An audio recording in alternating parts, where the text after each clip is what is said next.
Price the lord. Hallelujah. ಈ ದಿನದ ದೇವರ ಜೀವವುಳ್ಳ ವಾಕ್ಯ ಪ್ರವಾದಿ ಯೆಶಾಯನ ಗ್ರಂಥ 2ನೇ ಅಧ್ಯಾಯ ವಾಕ್ಯ 11 ಹಾಗೂ 12.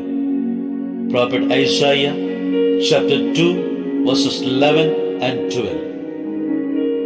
ಜನಸಾಮಾನ್ಯರ ಅಟ್ಟಹಾಸವನ್ನು ಅಡಗಿಸಲಾಗುವುದು, ಪ್ರಮುಖರ ಗರ್ವ ಕಮರಿ ಹೋಗುವುದು, ಸ್ವಾಮಿ ಮಾತ್ರ ಅಂದು ಉನ್ನತೋನ್ನತವಾಗಿರುವರು.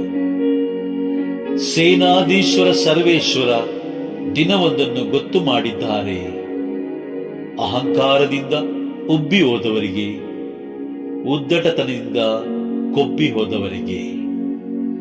ದೇವರ ಜೀವವುಳ್ಳ ವಾಕ್ಯವಿದೆ. ದೇವರಿಗೆ ಕೃತಜ್ಞತೆ ಸಲ್ಲಲಿ. Amen, amen, amen.